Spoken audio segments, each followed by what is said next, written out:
Hello, beautiful people, and welcome to the Story of Podcasts. We finally reached October. That's pretty freaking amazing, so I'm pretty pumped for that. I'm next to Jeff Webb, my guy, my man, my left-hand man, my right-hand man. I don't know how. Dude. I think you're on my right side today. How did we make it all the way to fall with this shit? Seriously.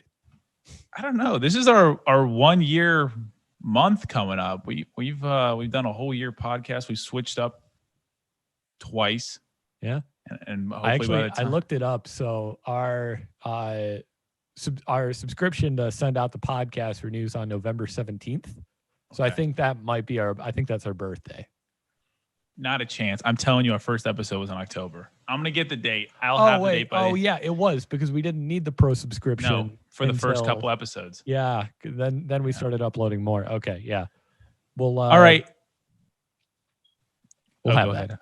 Okay, we'll have it. That's perfect. All right. Well, we're joined today by Ronald Phillips, coming from Columbus, Ohio.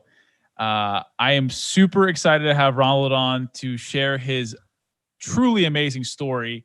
Before we do that, I do have to jump into the sponsorship real quick. Chase and Tail Adventure. I've screwed up and did not mention them in the beginning last week.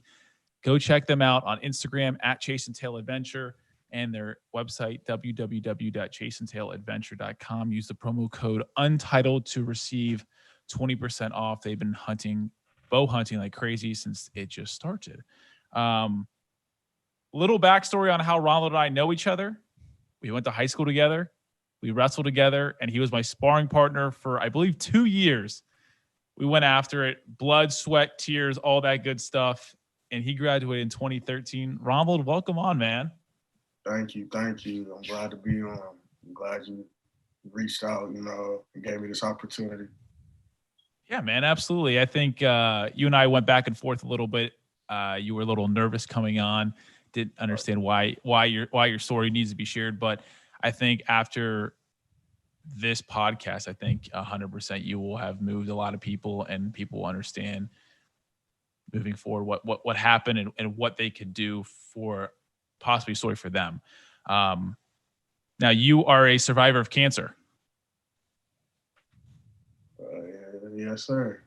But before we get to that part, can you take us, I guess, who you are, where you went to school, all that good stuff? Well, my name's Ronald Phillips. I was born in Columbus, Ohio, born in August. I'm a Virgo.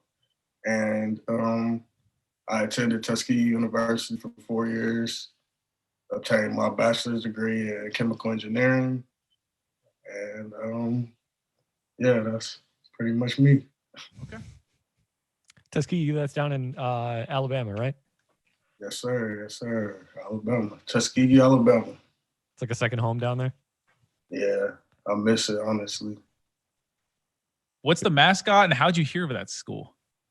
The mascot is a tiger, and I heard about it because my uncle went there, and, he graduated with his electrical engineering degree, and he's the one that actually inspired me to go into engineering, so I followed in his footsteps, and that's how I ended up down there.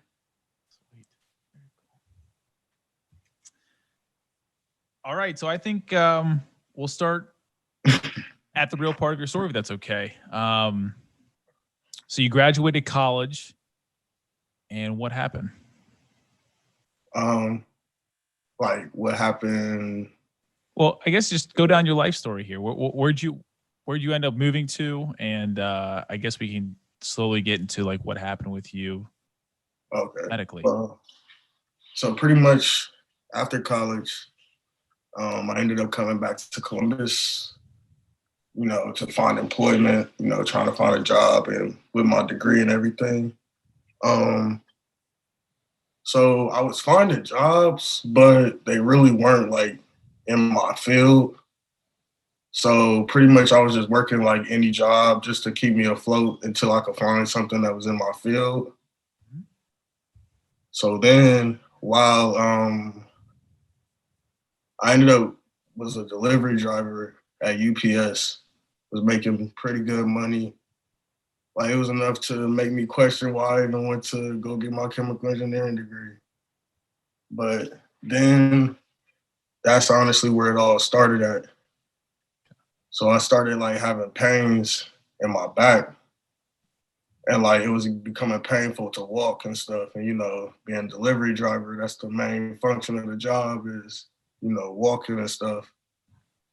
So I ended up being blessed with an opportunity to work in a lab, which was something that was going along with my degree. So I decided to take that opportunity just because, and my back was like, it was getting harder and harder to walk every day. So I just felt like this change of scenery was just it was going to push my career forward, and it was going to allow my body to, heal. So I ended up working there for about three months. And then once the third month hit, that's when like my ability to walk kind of went away. So I was only walking like when I needed to. Anytime I was like, if I went over somebody's house, I couldn't like sit down. I had to like lay down on the ground just because it was so much pain in my back. And it was constant. Like the pain didn't go away. It was just there. So then I went to I went to the doctor, and they put me. What can you tell us what month this was and what year this was? Okay, so I was working at UPS from 2017 to about December of 2018. December of 2018. And then January, December is when I made the change over to the lab position. And I worked the lab position from January to about March, April. So in March and April, that's when I had to suck it up and go to the doctor. And the doctor, at first, he said it was my sciatic nerve and my back was messed up. So he put me in physical therapy. But he had to take me out of work because I couldn't walk, or I couldn't stand, I couldn't sit. It was hurting to drive at this point. Like, so then he put me in physical therapy for a couple of months. I ended up having to let the position go at the lab just because I couldn't keep calling off for months on months. Like it was getting to the point it was almost 2 months, and I just I wasn't able to keep calling off. So I had to let that position go. And then I'm going through physical therapy, and I had to stop going to physical therapy because at a point I couldn't afford it anymore, because they was charging me like $50, $60 every trip, and they wanted me to go 3-4 times a week. So it started to catch up to me. So I had to give that up. So then this is about June.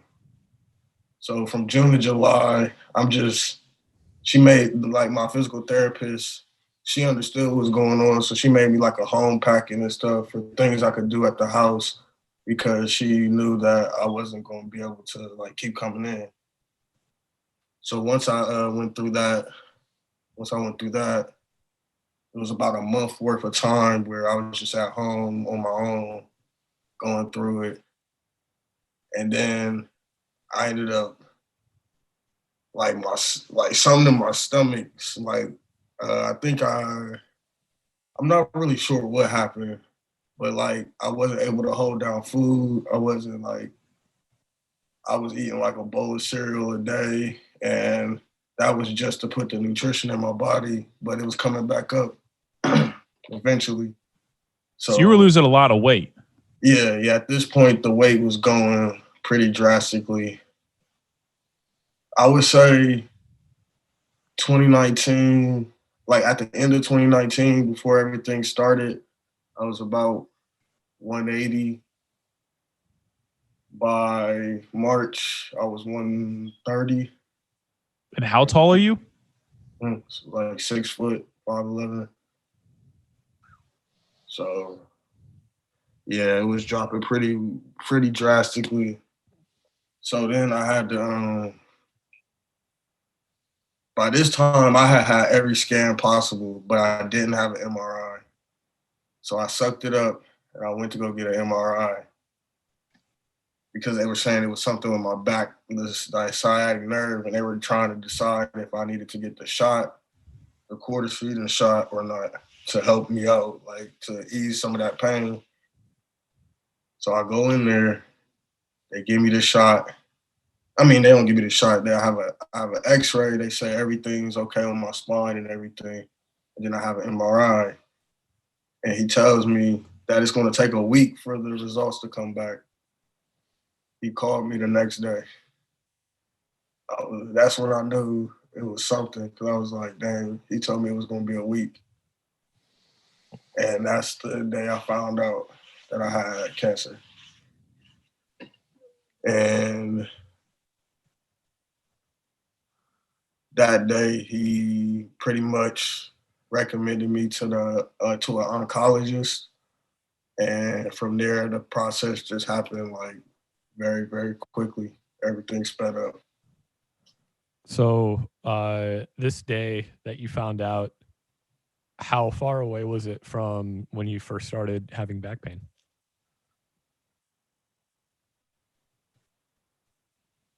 Seven months. 7 months.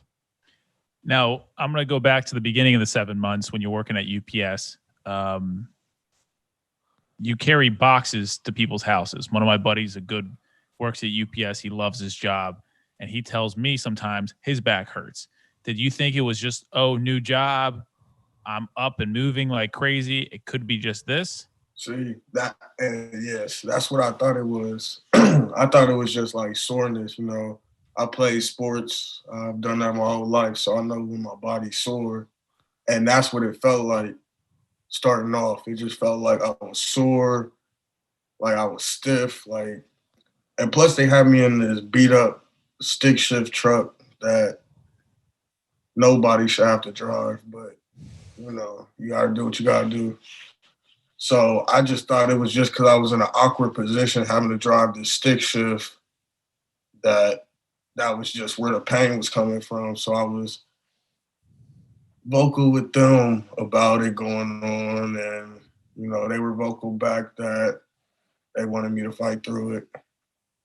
So that is pretty much what helped the decision of me leaving. Once they told me like that they weren't willing to work with me, because they got a rule that pretty much if you get hurt within the first 90 days, like your official first 90 days of full time, because until they give you the official title of full time, you're a temp. Even if you work every day of the year, you're still a temp. But if you get hurt in the first 90 days of you being full time, you're let go. So that's another reason why I didn't want to say anything to them about being hurt because I thought that they was going to let me go. But then the opportunity came, so I was just like, I don't care anymore. I'll just leave myself. Gotcha. And like you said, when you went to go work at the lab and then you started going to physical therapy, you had to leave the lab, and then because of that, you couldn't afford physical therapy. Were you seeing results in physical therapy? Like, did it make you feel better? See, that's the thing. Like, I was seeing like slight results. Like, the pain would go away after I worked out and went through their heat treatment.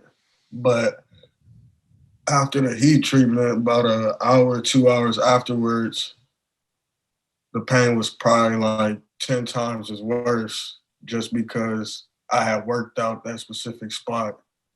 And I don't know, it felt like it was working. I see the benefits from it, but while you was going through it, I didn't, honestly, and I just felt like I was wasting my money.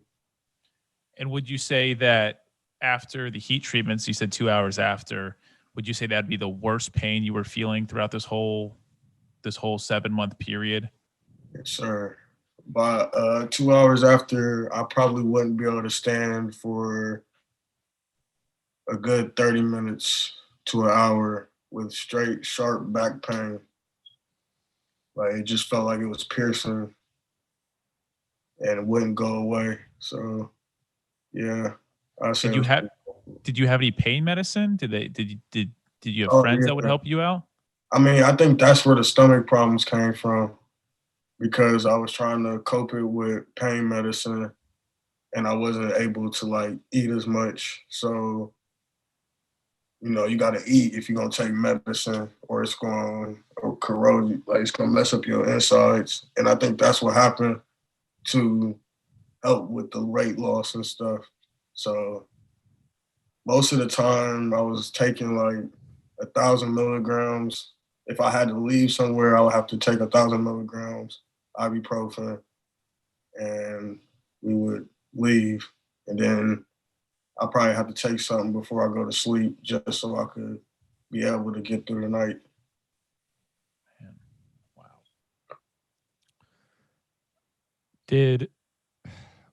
When doctors told you that it was your sciatic nerve, and you'd gone through everything but an MRI, were they pushing for an MRI, or was it something like it's your nerve, you should get that checked first?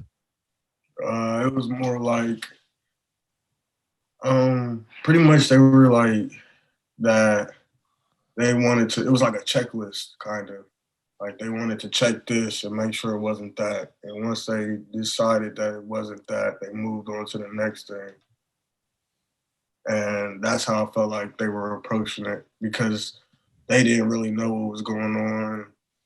I didn't really know. I couldn't give them, like the way I was describing it, it wasn't really hitting the description of your sciatic nerve, but the pain was what they see in people that have sciatic nerve problems.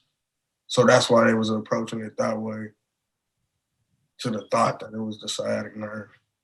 And then you said you were going over to a friend's house and you were laying on the floor there. Would you tell like your friends and your family members like, hey, like something is really fucked up right now. Like I do not feel good. Yeah. Yeah. One of my friends, Darius, he's actually the one that pushed me to go to the doctor because he would see me on the floor and he would be like, bro, like, I know you fighting through this, but I see you like with my eyes and you need to go to the doctor like ASAP.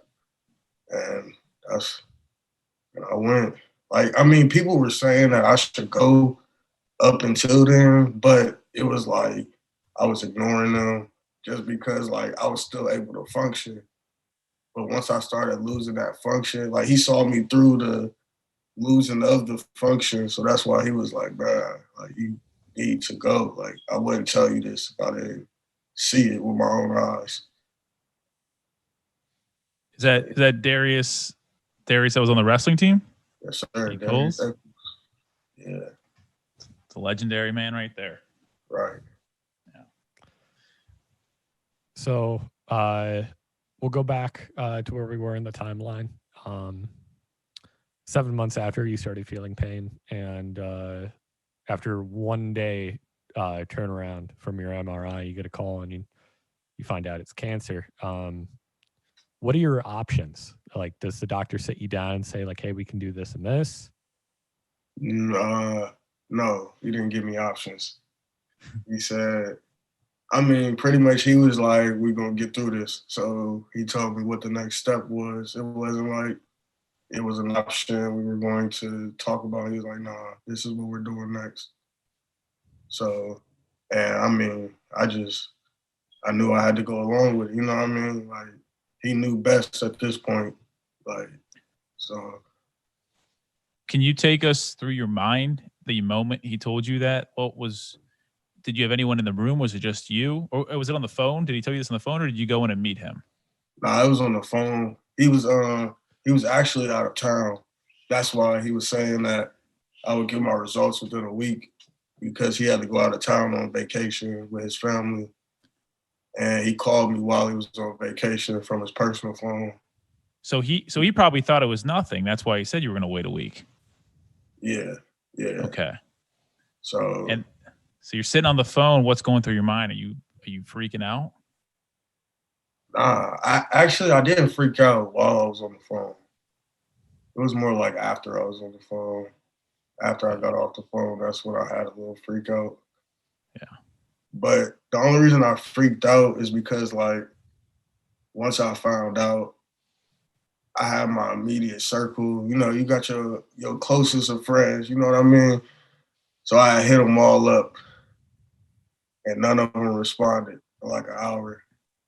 So within that hour, I was just like, yeah, it was bad. But it was just because they didn't really know how what to say. You know what I mean? Like, what do you say to somebody that just comes to you up like, yeah, I got cancer?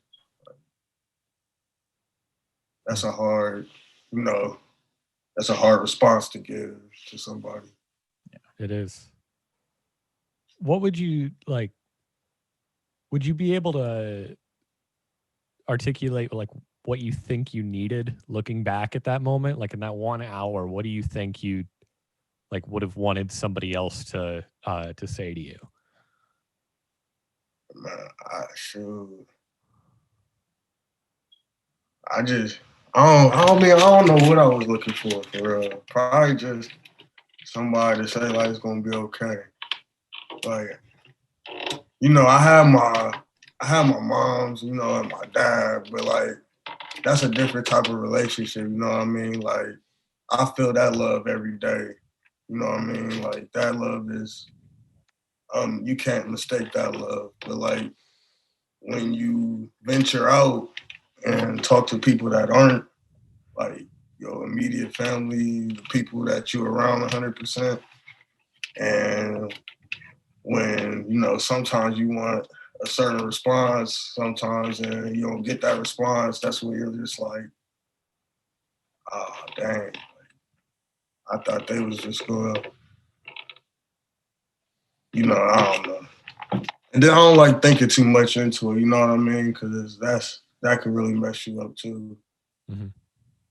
Yeah, I think for I guess that hour you were in your head at that point because you didn't tell anybody, and then you're playing mind games with your own self, saying like, "What if?" I'm guessing, and like you said, that could lead down a dark road.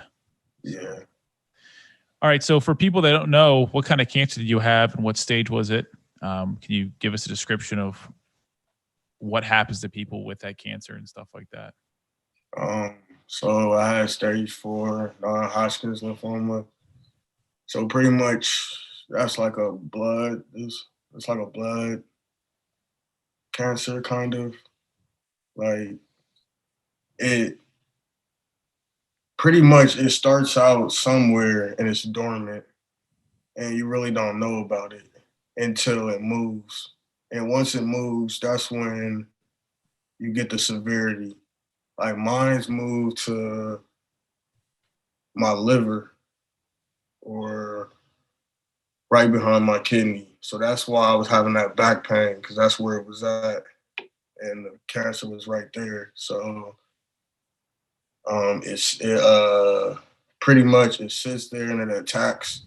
It starts attacking like whatever it could attack. Like that's why I started losing weight so much because like it was just fat there, so it was attacking the fat very quickly. And once the fat ran out, it started attacking my muscles. Then it started attacking my bones, and that's where the pain started kicking in once it got down to the bones. Mm. And can you talk about the rate at what people survive with stage 4? Uh, well, I mean, yeah, it's kind of like it's. I mean, I don't want to be incorrect, but I'm pretty sure it's a 79% rate that you'll survive with like 5 years. Like they do it every 5 years. So 79% of people survive the first 5 years. And then once it gets to 10 years, it decreases. And 69 to 69% are expected to survive after 10 years. So So that's, are you saying like survived after, like, unless, are they dealing with cancer for 5 years? Or are you saying once it's gone? Yeah. Once it's gone, that's just like that's the rate. Like after 5 years, 79% of like the pretty much it's a treatable cancer. Like as long as you get treatment, you'll be fine. But it's about the time after you find that this one can, because like it can turn into another cancer. That's why they have to monitor you for the 10 years. Because I I was doing a little bit of research and I've seen that it could turn into lung cancer or it can go other places. So Okay. that's why that's why the rates is what it is because sometimes it might turn into another cancer. Hmm. Did you know any of this information at the beginning of your diagnosis? Like, I know like cancer is just a condemning statement to give somebody. Um, did you know that with treatment that you were going to be okay? Um, yeah, I mean, well, the doctors made me feel like I was going to be okay. So that's how I felt. Like, from the beginning, he was positive from the jump. Like, there wasn't really any moments where he, like, he was my doctor. He's 100% like thorough with you about things. Like, if something was going wrong, he'll be straightforward with it. Like when he called me and told me I had to go to the hospital, I had to be admitted into the hospital. Once they had did all their testings and stuff, he called me, told me I had to be admitted into the hospital. I told my mom and dad and stuff, and I was just lollygagging around like, nah, I guess I'll go up there whenever I feel like it. And then he called me back like an hour later, like, where are you at? I'm like, I'm at the house. And he's like, no, you need to be at the hospital, like now. And I'm like, yes, sir. Yeah. So, yeah. Damn. And I mean, that's an amazing. I mean, first off, what hospital were you at? You were in Columbus, you said, correct? You were back home from Alabama. What hospital was that? And are you happy you were in Columbus with the hospital care system they have here? So the oncology, where pretty much the cancer center where I get my treatment at, that's Zangmeister. That's the name of the cancer center.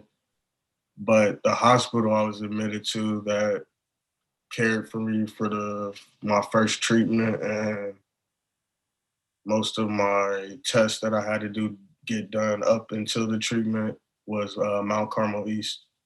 Okay. And I wouldn't say that I'm happy to be in Columbus for like the healthcare system because I feel like anywhere would have been able to, you know what I mean? Like I would have had faith in anybody because I know what it takes to get there. So I trust them 100%. They know what they're talking about. They put in the time and effort to know what they're talking about. So uh, anywhere, I would have trusted anybody anywhere I was at. But I was just happy to be in Columbus because I was near family, my mom, you know what I mean? Like I was able to, fall back on her. Because if I was still in Alabama, I wouldn't have been able to fall back on anybody. And not being able to walk and work, we don't know where I would have been. So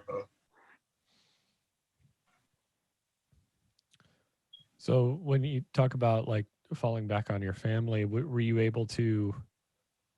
Oh, yeah, you did say your lab job you had to give that up. Was there like a significant amount of time that you had to remain unemployed because of your condition? yeah, pretty much pretty much through the whole treatment, the doctor recommended that I didn't work. Mhm. So I mean, I don't know. I don't know if he was trying to sugarcoat how bad it was, or you know what I mean. Just but like he definitely made the recommendation that if it was possible that I didn't have to go back to work, that he recommended I didn't because the treatment was going to be very very harsh. Can we talk about your treatment? Um, can what did you have to do for treatment? And I guess we'll go from there. We'll ask questions as we go. Mm. So for treatment, pretty much, I would show up on a Monday at like 8 a.m. They would have to check my blood, and they would have to check my white blood count, and they would have to make sure it was high enough because for me, my white blood count isn't as high as everybody else's, so I can't fight off a lot of things that other people will be able to fight off. So first, they would have to make sure that it was at the level enough for me to be able to get the treatment. And like it would be 3 weeks between each treatment. So each Monday, I would get my blood count tested up until the day of the treatment. So then I would get my blood count tested. Once they gave the okay with that, I would I had to have a port inserted into my chest to have the chemo treatment done because they said that my vein in my arm wasn't big enough, and that if they gave me the treatment through my vein in my arm, the treatment would burn through my vein. So they had to give it through my jugular, through the main vein. So I would get hooked up, they would insert the port and everything, make sure everything was okay. And then they would hook me up to the machine. And like, it was like a lounge, I don't know, you just sit in a lounge chair or something, nice comfy chair. And you just sit back and they hook you up. The process is different for everybody. It's just what the doctor's treatment plan is for you. So mine's lasted about 8 hours. So the first hour and a half was them pumping me full of Benadryl and saline, so that they could flush my system, and that pretty much when they gave me the treatment, it wouldn't like I wouldn't have any reactions. That's why they were giving me the Benadryl. And then after that, they would give me I'm not sure what these next two bags are called, but they were 2 hours apiece. And the first bag would the first one depended off of my heart rate. So if my heart rate went up too high, the drip would slow down to accommodate for that, so that it would slow down. Like it wouldn't give me so much, so that my heart like could take it type deal. And then the second bag, it was just 2 hours straight. But shoot, during the process, they had to give me a steroid and some Tylenol. Well, I think it was like 500 milligram Tylenol to take. And oh, I had to get two shots. One shot was in my stomach, and it was like a steroid or something to help with the week after your treatment, because the treatment lowers your blood count really low. So I have to, for me, they had to give me steroids to help with that, uh, with my blood count being low. And then they would also give me some type of little machine that they would have to put on my stomach, and it was time to go off 24 hours later, and it would give me like a pretty much like a I'm not sure what it was for. It might have been for like inflammation type deal, so that my, because my kidneys and liver is filtering the chemo, so it would enlarge. So it was helping with that to bring it down, like keep it from getting too big. And then so that's treatment. Then after treatment, I had to take for the first week I had to take prednisones, which is another steroid. And that's honestly the worst medicine in the world. If you could avoid prednisones, don't take them. But Why is that? they taste horrible, leave a horrible taste in your mouth, and they just make you feel like drained. Like you just feel like you don't have no energy, you don't want to do nothing, you don't want to get up, you don't want to move around. And it's just not a good feeling.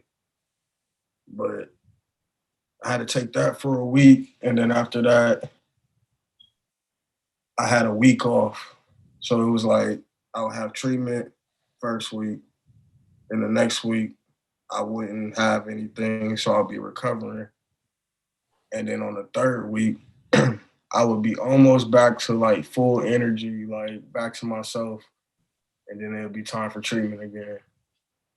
And it's back to day one.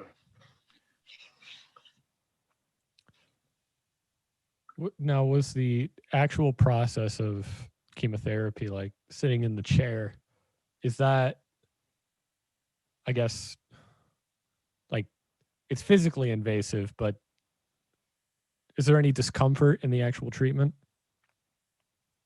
Like you mean like pain, discomfort? Yeah. I mean, it just depends how your body reacts to the medicine. Like the Benadryl normally would have me sleep, so for the first 3 hours I'll be slumped over in the chair, and then once I woke up, the the second the second one, it didn't really hurt, but like it turned your body fluids red. So like, yeah. So if you started like crying or anything, it would come out red. Oh, that's It's like Tyler Creator thing. Holy smokes! Now you were in pain though. You said you're going into this whole thing. So sitting down, would it be super painful sitting there for 8 hours? Oh yes, definitely. Okay. But you're able to get up and move around and stuff. You know what I mean? So, and most of the time, you're going back and forth to the bathroom just because it's so much fluids. Yeah. That you just going back and forth, but yeah. But pretty much. What'd you say? I had a couple other questions for you. So you sit there for 8 hours, and there's other people doing this yours was on Monday. Is it only on Monday for just everyone? No, it's okay. It's like every day, honestly. Okay. And were you on a schedule with other people? Would you see the same people sitting down on a Monday with you, or did it just be random? Some people were regulars, but most of the time it was random. Did you become friends with any of these people? Stay in contact? Oh no. I mean, Olivia was there from Centennial. She actually worked there as a nurse, so it was kind of awkward, but it was kind of nice at the same time. Like it was like, hey, I know somebody, but then it was like, oh shoot, I know somebody. You know what I mean? Like, oh bad. But you wouldn't talk to anyone like, hey, like how are you handling your chemo, or? No. Okay. Not really. I mean, cause you gotta understand, like, first off, I was in there. I was the youngest person probably to walk through there, and it was a lot of like older people, and most of the time they were sitting there with like their husband or wife or somebody. So they were having like their own little conversations. Okay. And I mean, like the nurses, yeah, they'll come over, they'll check on you, like, cause you know, most of the time I would go up there. My mom and dad had to work, so I would go up there by myself, and they would check on me, but I was fine with it. You know, I would just listen to my music, be sleep, wake up, try to go back to sleep, all of Gotcha. that. And then my last question was, one of my favorite movies is The Bucket List with Morgan Freeman and Jack Nicklaus. And they both have cancer, and they're both going through like the same treatments, and they both have chemo. And in the mornings or at night, they get super sick. Is that true? Yeah, Yeah. the Is it mornings are the miserable? worst, Yeah. honestly. It's just nonstop. Uh, no, it's like pretty much it's like a roller coaster. Like it starts out low, and then once the day goes on, it builds up, and then once the day goes back down, it goes start going back down. And you're So just trying to pump fluids in you at this point because nothing's staying down. yeah, well, no. Once I started my treatment, within the first week, the the stomach stuff stopped. It stopped, so I was able to start putting down food. Like it was to the point my doctor told me he didn't care what I ate. Like he was like, I don't care if he eats ice cream, just make sure he eats something. Yeah. So yeah. That's all the questions I have for this part of the topic. Jeff, if you have anything else. So, when it comes to the treatment, you said about a week in, your stomach problems stopped. Uh, Around that time, did you see any improvement in your back, or did it take a little bit longer? No, yeah, I definitely saw improvement. Like the Doctor Zangmeister told me because he was the doctor that was working at Mount Carmel. Like the doctors at the cancer center, they rotate each, like they each take a week and they work at the hospital too. So he was the one that was at the hospital this time, and he was just telling me, you know, just giving me the run through. He was like, "Yeah, once you get the treatment, you should see results within the next day." And I saw results within the next day. Honestly, like 10 times Did better. the pain go down significantly? Yes, it went down, but it didn't go away. Okay, Let's just say that. that's fair. And how long were you doing treatment for till you got the great news? Um, I did it for 6 months, Okay. 18 weeks. And can you take us down that path of the doctor coming in and or calling you up and giving you the word? You talking about the end or? Yeah. Mm-hmm. Oh, so I mean, so pretty much this is how the end went. Like, I was there, and my doctor, he was working at Mount Carmel at the time, so we had already had an understanding. Like, yeah, this is the last one. And I'm like, bet, like, I'm ready to not come back. And he's like, you know, I'll see you in 3 months after this one for your first checkup. And I was like, cool. And after the treatment, I rang that bell and I was happy because I didn't have to go back. You get emotional at all? I'm sorry, Jeff. You get emotional? Yeah. Nah, not emotional. More like just felt like a one weight was lifted off my shoulders. Awesome. Well, how have you felt since? Um, Shoot, I've honestly felt 10 times better. I feel better than I did before. So It all worked out in the end, honestly. Mm-hmm. It was a long, painful journey, but I feel like everything's coming together now, and it's just way better than it was before. And then for people that are just joining us now, you dropped all the weight. You've obviously gained weight back, but you're staying healthy. You're working out. How has Uh, your life changed completely from that, though? um, so honestly, physically wise, yeah, I could say it's changed. I'm putting back on weight. My goal is to try to get back in the 170, 180, 200 range. So we'll see how this goes. And I'm currently working on pretty much just building back up what I lost so that I'm able to go back to the gym. Because there's no point in going to the gym and I can't do everything right the right way. Like, if form is 100% the key to building anything. And if you can't get the form down, then there's no point.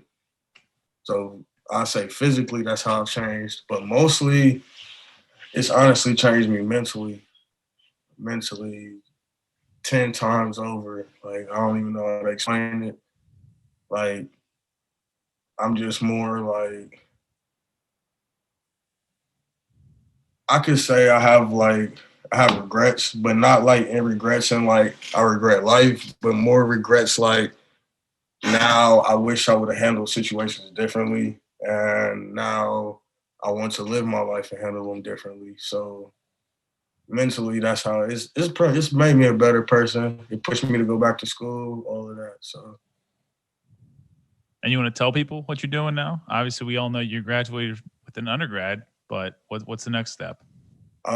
well, the next step is I'm working on applying to graduate school. I'm trying to go to get my doctorate in pharmacy. I'm trying to give back just like I was helped out. I want to help somebody else out. My dream is always been to be in a lab. When I moved here, I was trying to get into Nationwide Children's Hospital's lab just to do the background testing work on like the blood samples and stuff. But they were saying you needed that pharmaceutical type degree, and mine was chemical engineering. So now I'm doing what I want, and gonna be happy doing it. So yeah. That's awesome. I love that. It's really great. I'm just, yeah, I have so much respect for people who get out of a hardship and go to learn how to make it better for other people. Like that's amazing. Yeah. Thank you. Now, can we talk about you didn't work? Was there ways you got financial help with all this? Because I know 6 months is a lot. I mean, if not, we could get. I mean, there's a lot of people watching right now. We could start a GoFundMe or something like that. We could definitely move this in the right direction. Oh no. I mean, eventually down the road, I'm not gonna say like I have healthcare debt. Of course, it was $17,000 every treatment. So yeah, I have debt, but I'm going to be able to handle it. Okay. Yeah, help would be nice, but at the end of the day, I want to be able to say like I did that. So yeah, but mostly it was just me and my mom, my dad, and whatever I had left over. We just came together and whatever we could pay for at the time, we paid for. What we didn't pay for, we told them to bill us. Well, I think Jeff and I will create a GoFundMe, and we'll definitely drop it in all of our Instagram feeds that we cut up from this. And I think that the people here would, including myself, would love to help out as much as we can. Wow. So I mean, I appreciate anything, honestly, but yeah, man. I mean, Yeah. I appreciate it. I think today you were brave enough to come on here and open up about that, and I think that's the least we can do. So, Now the doctor, are you still close with him at all? Do you go get checkups? Because you were talking about possibly 5-10 years after the rates go down. Are you getting checkups now every 6 months or something? Yeah, well, it's supposed to be every 6 months, but I have to go every 3 months just because the treatment was a little harsher for me. Mm-hmm. So pretty much normally it's every 6 months you go get your scans and everything, and they scan you and make sure that, they do a PAT scan, and that pretty much can tell you if any cancer is in your body. That's pretty much what it's for. So I go get that scan, and once I get back from that scan, then that's when he'll be like, all right, you're good. But because it was so harsh, he wants me to come in 3 months before the scan, and he wants to check my blood levels and just everything and just see how I'm physically doing and pretty much just see me, I guess. So yeah, that's pretty much how it's going right now for me. There's absolutely nothing wrong with added assurance in that department. So, Right. yeah. You got anything else, Jeff?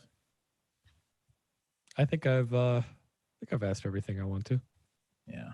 Ronald, you want to say anything else? Anything for people that possibly could go through this in the future to not worry about something, I guess?